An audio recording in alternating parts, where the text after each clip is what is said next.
Hello, once again, I'm your host, Doc Rotten, and this is Horror News Radio, the official Gruesome Magazine podcast. Back with me again this week are the scariest, goriest, bloodiest co-hosts on the net, and tonight we're reviewing Dreamcatcher from writer-director Jacob Johnson. Joining me tonight is, of course, Dave Dreher. Dave, how you doing, sir? I'm awake. I'm awake, Doc. I'm here and I'm awake. It is good to see you. We have good missed news. You. We missed you. Yeah, I've actually missed doing them, but you know, it never fails. I come back to a film that, you know, well, we'll talk about it. This spectacular feature. Yes, it's spectacular. Right. Also joining us is award-winning filmmaker Christopher G. Moore. How you doing, Christopher? I'm doing good. I'm having my own little personal rave, my one-person rave during this wonderful pandemic. So I'm a Daft Punk. What was the name of the thing they went to in this thing? Centropolis. So what was it? It was, what the hell was it called? Wasn't it called Dreamcatcher? No. It had a name. Yeah. The festival had a name. Oh yeah. Anyway, somehow I was gonna work your name. I was gonna work your name into it, Chris. It was gonna be like don't. You know, I can't do it. I'm holding my tongue right now. Let's talk about it. All right. So some of you might have figured out where this is going. All right. What we're going to do is we're going to review the film. We're going to start off with our first impressions, and then we're going to talk about the film a little bit. We might get into the spoilers. I don't know how we're not going to with this film, and then we'll wrap things up with our final thoughts. We'll wrap it up with our final thoughts, score 1 to 5, and our favorite scene. Shove that all together. It's our favorite thoughts. What film were we talking about? We were talking about Dreamcatcher from Samuel Golden Films. It is available on digital and on demand March 5th, 2021. Get ready for a killer night out, it says. Dylan, known to his fan as DJ Dreamcatcher, is on the brink of global stardom. Everything changes the night of Cataclysm, an underground music festival where two estranged sisters and their friends meet Dylan. After a drug-fueled gruesome event, things begin to spiral into a 48-hour whirlwind of violence and mayhem. That sounds like a good movie. Written and directed by Jacob Johnson, starring Nikki Koss, Zachary Gordon, Travis Burns, Blaine Kern III, Olivia Sue, Emerson Cooper, Elizabeth Posey, Nazanin Mandy, Adrian Wilkinson, and a guy named Lou Ferrigno Jr. That name sounds familiar. He says, tongue planted in cheek. All right, so yes, it's a serial killer in a rave is the skinny, or at least that's what we're led to believe. So let's find out what our first impression is. And Dave, since you are back, sir, and we've missed you so much, and this is the Dave film of all Dave films. Oh, absolutely. What gave it away? What gave it away? The pink and blue flashing lights every 10 seconds? Yes. What is your first impression, impression, if that didn't tell us, of Dreamcatcher? Well, you know, this remember that show that was on Netflix? I don't think it's on there anymore. That slasher show. Yes. This really reminded me of that third season. It was like almost identical in style to that, and unfortunately that show did it much better than this film did. Sure. Yeah, again, this might be my age talking, but this was not a show for me. I mean, they're all excited to go to this. What would you say it was? Cataclysm, right? Cataclysm. Yeah, it's apparently this happening rave, and they're paid all this money to get in to see it, and it literally looks like they're holding it in the bathroom of a used tire shop. I have no idea what the draw to this is supposed to be, but apparently it's a thing with a Did certain I hear age them group. say it was $150 a ticket, right? Something like that. Yeah. And one of our lead girls, she's very excited to be able to go. Her sister got her tickets. Apparently this thing sold out in like 3 seconds after it was announced it was happening, because DJ Dreamcatcher is going to be there. Mm-hmm. But then we just get into that whole convoluted storyline, and it goes in like 8,000 different directions. And for me, the twist ending was telegraphed from about 6 seconds in to the movie. So yeah, this held no charm for me whatsoever. The stalker, the killer, whatever you want to call him, look like a cross. I mean, the mask is like what? It's like a cross between the Iron Man mask and a plague doctor. Yeah. Yep. Helmet. Yep. I don't know. It just didn't bring anything new. Like I said, I think that slasher show did it better of a masked slasher, haunting the dance scene, going into these raves and clubs with the blinking lights and being terrorizing. I just didn't feel it with this. So yeah, Dreamcatcher put me to sleep. Oh, that was good. That was good. That might be the byline. All right, Christopher G. Moore, what was your first impression of Dreamcatcher? This film, I know what you did last rave. It's no. It has good cinematography. At times. If I want to point out at times something positive, but the script and the dialogue is horrendous. I was watching it by myself, but at the same time, I was thinking you could do a drinking game just by all the different pop culture references they throw in there, and I roll my eyes like, "What do you think this is, a Tarantino film?" And then just the thing is, like, you have these characters and you kind of introduce them, and then there's like these long things where we're supposed to feel for these characters that we don't even know. Because the sister character, there's these long scenes where like, oh, I remember that time we went here and did this and did that, and I'm like, I don't care about these characters because we didn't really introduce them in the right way. And then, like, when you have a horror film and the first scene is these people watching some horror film and they're making these sort of meta comments about horror films that it just sounds like dialogue. I was already tuned out from the very beginning. And then you have characters that are almost like they feel like they should be in a soap opera, not a horror film. Like, there's that whole thing where, like, I'm not a monster, I'm an agent. And I was like, wah, wah, wah. I wanted some like soap opera sting to come out and like, oh my big time. gosh. That's exactly what I thought. It was like watching Another World or one of those. No, seriously, I Days felt of like, Our Lives. Yeah. I felt like, oh, did Knots Landing come back? She was my favorite character, though. I liked her a lot. Well, no, she's like she's a great value Alison Brie. She's not. I mean, all these actors are not. I don't think that'll be on her resume. No, and I hate saying bad things about movies sometimes, but I didn't have any connection to this film whatsoever. It's like it felt like like when you have someone writes about something they don't have no knowledge about.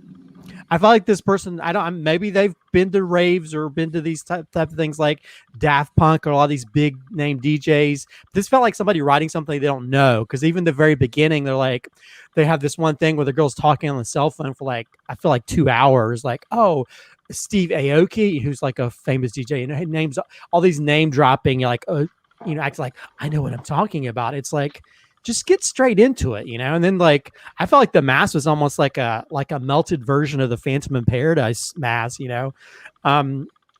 So yeah, and like, yep. Yeah, and then just the ending just felt like, oh, this ending felt like, oh, we need to do some kind of big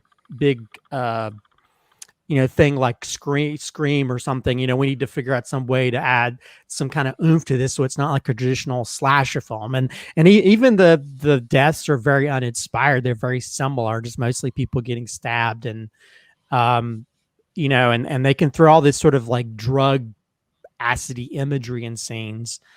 But it just, yeah, it's badly plotted, badly acted.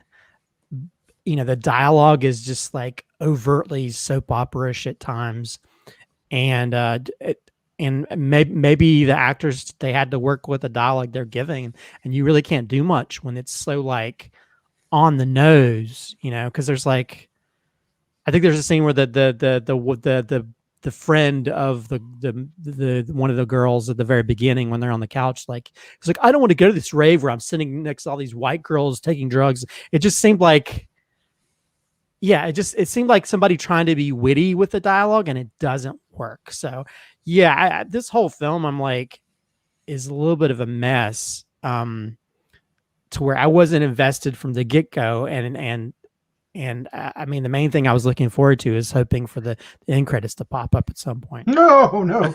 Yeah, when you're wanting at the end, that's a bad sign. That's a bad sign. Yeah, it's like maybe you're supposed to take drugs like the people in the rave when you're watching this. Maybe that'll help you enjoy it more. But as somebody who's a filmmaker and I'm always very hard about like dialogue, it's just I sometimes you can tell when they're trying to be witty in the dialogue they give the actors, and then there's other times where it's like they're trying to create exposition through their talking, you know, because there's the one, her sister, there's like 2 or 3 scenes where the sister's talking about like being all emotional. These supposed to be these emotional scenes. And I'm just like, I really don't care. I kind of hope the killer shows up and kills you now, because I really don't care what you're talking about. I don't believe the tears that are coming out from your eyes. So yeah, I don't know.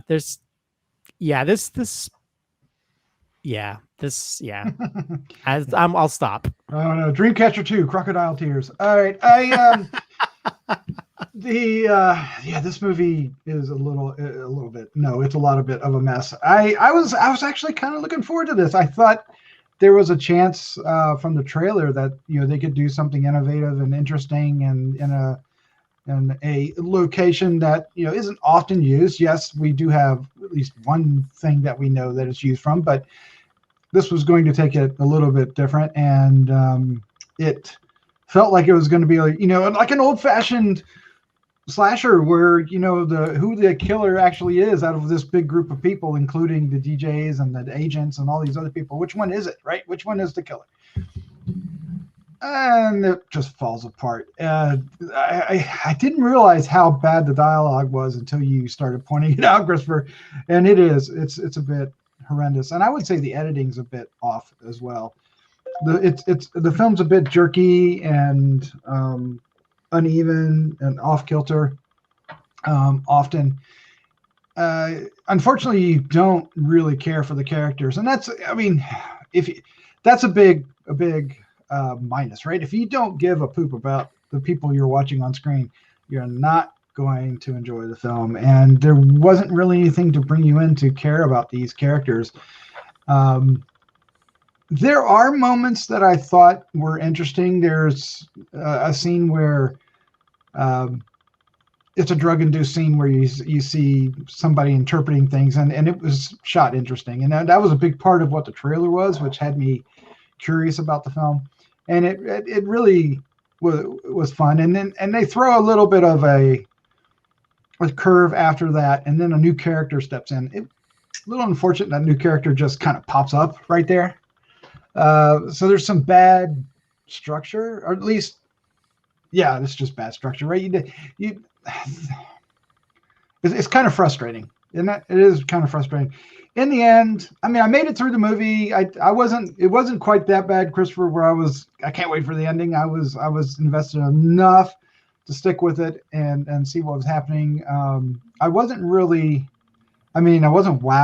by any of the action or the kills themselves, which when you're watching a slasher film, many times that's the draw, right? Or at least used to be. Maybe we're in an age where that isn't a thing anymore. Damn it. So this film's is not.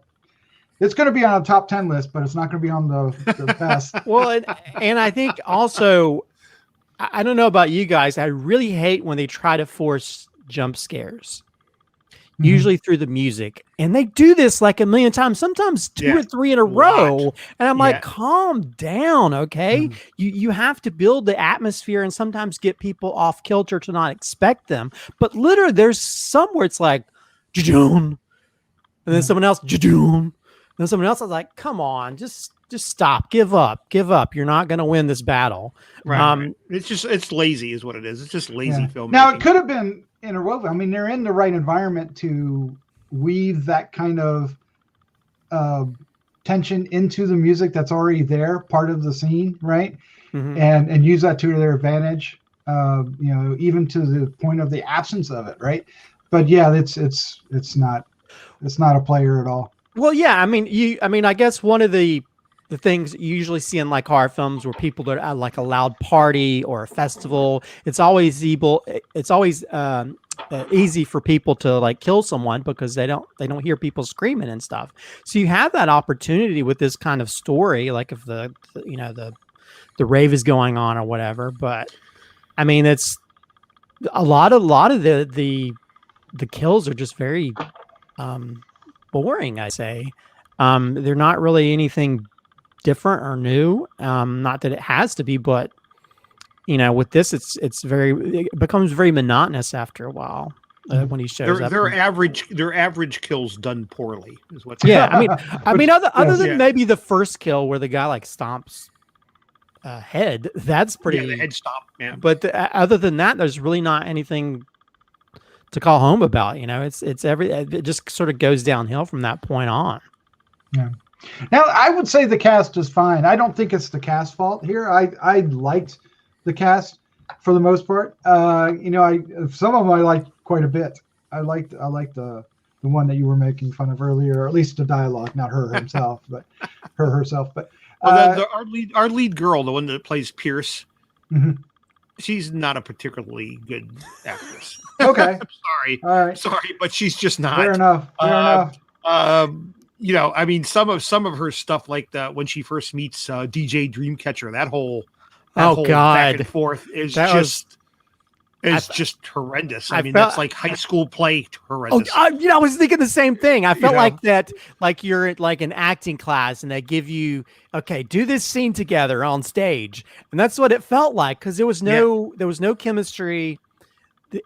And I think I don't know if it's because of the dialogue, but I feel like there's several scenes where people are talking, and it's almost like it might as well be robots with artificial intelligence trying to imitate humans because there's like a part later on with the agent woman. She's near her pool and she's talking to the guy, and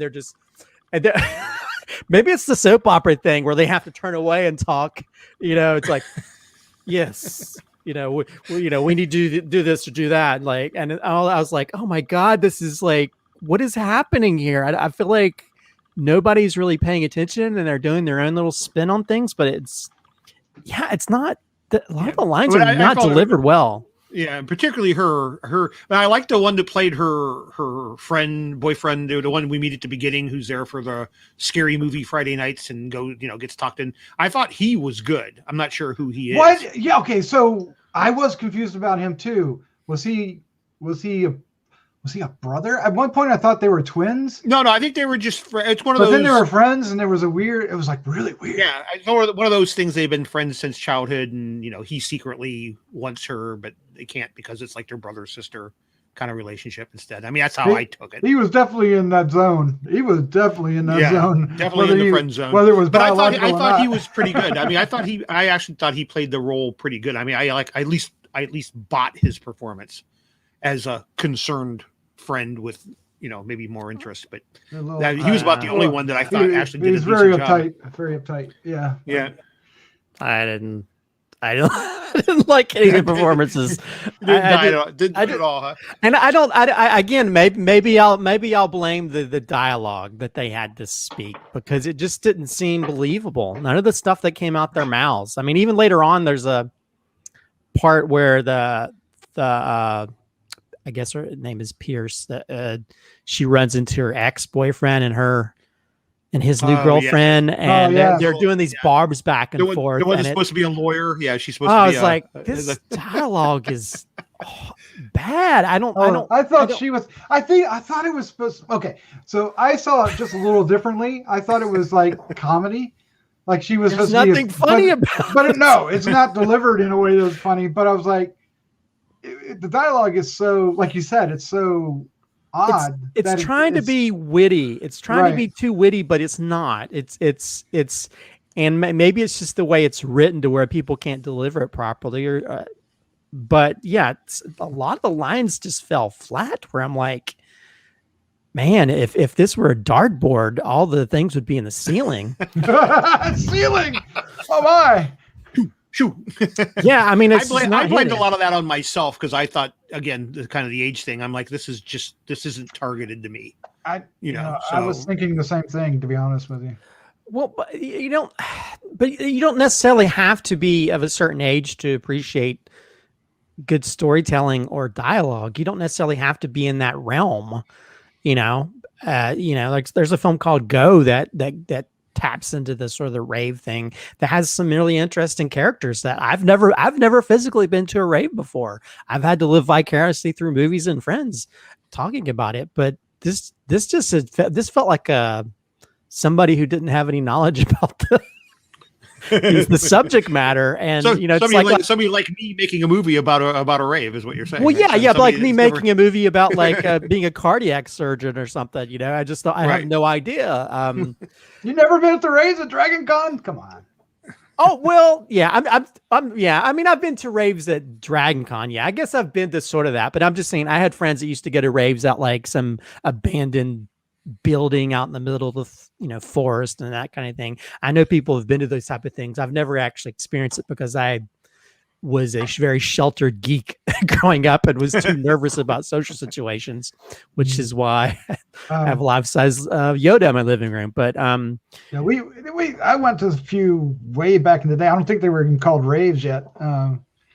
One of which cops showed up and we all had to run. That was fun. Yeah, but I mean, I can understand if it's like certain things, because sometimes we watch certain things and it might be for a certain age group. It's like watching something with like 80-year-olds and not really understanding how that world works, or people in high school now. But I think there still needs to be some kind of way that you make it to where it seems natural, regardless of what age group it's trying to sell for. This felt like a CW pilot. It felt like this kind of stylish. You know what I mean? Yeah, it absolutely. It felt like something that's trying to like tap into that kind of stuff that we see like on CW or WB or something that's like, where they have these young hot people and but there's just it's trying to tap into that slasher genre, but at the same time you have these long moments where people are having these long conversations that in the long run does it really matter? It's like there's a whole long conversation between the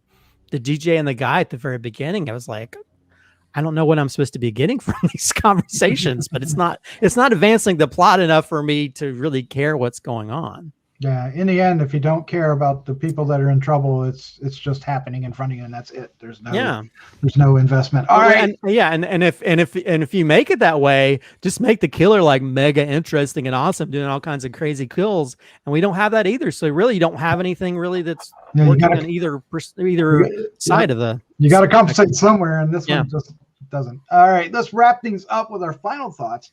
Our score 1 to 5 and our favorite scene. But before we do, if you're still listening, thank you. We really thank you. We are incredibly appreciative that you're joining us for these reviews, and we hope you like them all, whether we like the film or dislike the film. If you want to help us out, it's really easy and free to do. All you have to do is hit the subscribe button or share with a friend. A simple thing like that, and it really helps. If you want to get a little bit more involved, you can hit the thumbs up or thumbs down. You can hit the bell to get notified for future stuff, and you can leave some comments down below. If you think we totally missed this one, let us know. Let us know why, and we might have missed something. If you want to, we also want to take a moment. I'm stuttering over this. Sorry, I apologize. We also want to take a moment to thank our patrons over at Patreon, who's without their contributions, we would not be able to do not only Horror News Radio, but the Gruesome Magazine podcast, Decades of Horror, and the Heroes and Droids. And Heroes and Droids, we're covering WandaVision right now, and that is, oh my God, so much fun. Right. Now there's a well-scripted show with great dialogue. There you go. All right, let's get into this. Oh my, Dave, sir, you are up first. Yeah, you get the. Do I really have to pick a favorite scene? Really? You do. Seriously? You do. You can do it. There were scenes. Lots of scenes.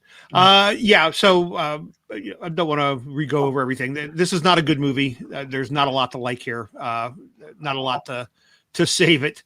A favorite scene. I can't even say this is a favorite scene. I'm going to say it because it's really one of the few that I remember.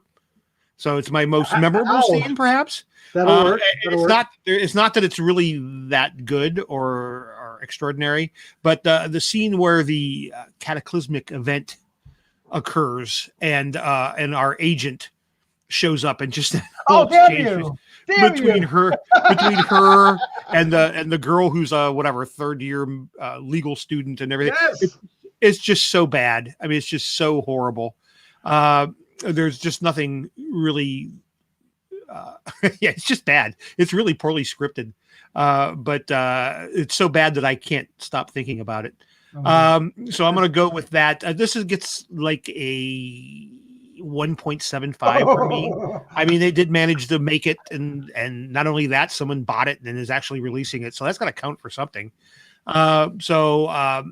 But yeah, this one did absolutely nothing for me. Although I did make it to the end, so that's good. Yeah. I didn't fall asleep. And you didn't fall asleep. Yes. Yes. All right, Christopher G. Moore, sir.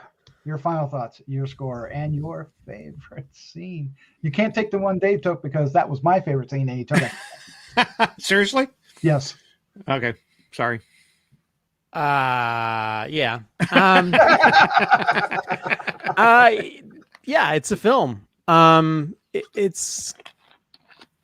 I'll say it's got some good cinematography in parts, so I give props to the cinematographer.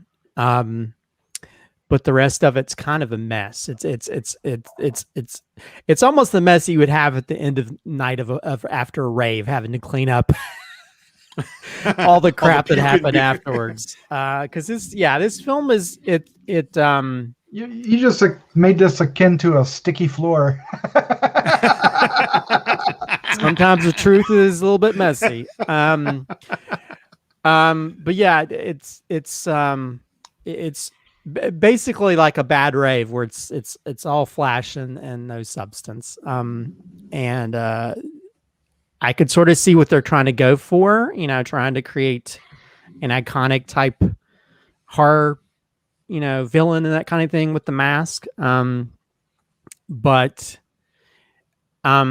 yeah, I think there's a lot of problems with structure, a lot of problems with editing, a lot of problems with dialogue, where sometimes people are a little bit too precious with their own dialogue. And, I'm not perfect myself. But I don't know. I feel like if I rolled my eyes one more time, I'd be looking at my brain. Because there's several times where I was like, oh God, really? This is that's like, it's like what's a piece of dialogue they pull their trigger more than ISIS, or it's just like really bad lines. And I mean, it's okay, I guess, for people like Tarantino to do that kind of stuff, but sometimes you have to like worry more about like what story you're telling. And also it's just all about creating interesting characters. If you don't care about the characters from the very beginning, then why are we sitting through this? Unless there's some other thing that you've got going on. And I just found it to be a little bit boring. I could see there could be potential there, but yeah, they're shooting all blanks. Yeah, so if I had to give it a rating, you do have to.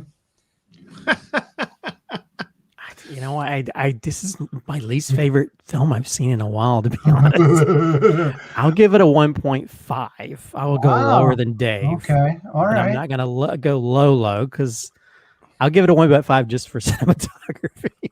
Wow. But on the positive, at least my rave idea for a horror film is still seems like amazing. The truth comes out. And here comes the hardest part, is picking a scene. It doesn't have to be because it's good. Ooh. Oof. Well, you're not going to find a good one. Just what's the first one that pops into your head? I will say the scene where the agent woman is sitting by the pool and the other guy shows up, and then there's this like Mexican soap opera scene between the two. There is. It's like, I've got blood in my trunk. You're gonna have to replace my trunk carpet. No. And he's saying that dramatically. And I did laugh at that, but I don't think that was intentional. I'm supposed to. Then she said, she say something like, "I'll just replace the car." Yeah, and I just like, and it was such an odd piece of dialogue because you could see he had a hard time delivering it. Even I was thinking, I don't think I could deliver that, believably. It's like, you have to change the trunk carpet. We're gonna have to change my trunk carpet. And just them trying to be that dramatic just made me laugh. And I was like, so I'll say that scene. That was entertaining, even though it was not intentionally supposed to be that level of entertaining. That's a pretty good one, actually. That's amazing. That is amazing. In the interest of time and people's sanity, this movie is just bad. It falls apart. You don't care for the characters. The killer isn't very interesting. It literally could have been anybody. It didn't really matter. I didn't care. So, I'm kind of surprised you all gave it as much as you did, because I want to give it a 1, and I thought I was being generous. Wow. I thought you were being the nice person. Yeah, I know. I was waiting for the 2.25. No, I know. This movie is an incident. We'll talk about this. I got to remember this movie until for December now. God bless America. Favorite scene. I'm going to go with the head smash. Let's just go with the head smash because it's a head to smash. That's I thought. Yeah. Although I don't understand how that would happen. Yeah, I don't think it's impossible. But well, really, with all the movies we watched in the horror movie genre, that's now you're having a moment of believability. A lot different. Especially when we find out who is actually behind the mask. It seems. That's the least believable part of the movie. All right, well, there you go. That's our review for Dreamcatcher, out March 5th, 2021. Catch it and let us know what you think. Don't catch it. You know what? There's going to be some people who might love the shit out of this film, and that's cool. That's cool because one person's trash is another person's treasure. So I'm sure there's somebody who will love this film, and that's awesome. That's the cool thing about movies and the subjective nature of them to begin with. So I hope someone finds this to be amazing. I just personally do not watch my head. Yeah, we might be subjected to way too many films well, that's true, but there's some real stinkers that I love from the past, but it's it's just harder now for a stinker to get, unless it's Velocipaster or something where the stink is the fun. Wow, that's something I thought I never would say. Let's go ahead and get out of here. Dave, Christopher, I want to thank you for joining me. This really was fun. To be honest. Thank you. You're welcome, Doc. Thank you. I can live better knowing that I've seen this film. That's right. Let's say good night. Good night. Good night.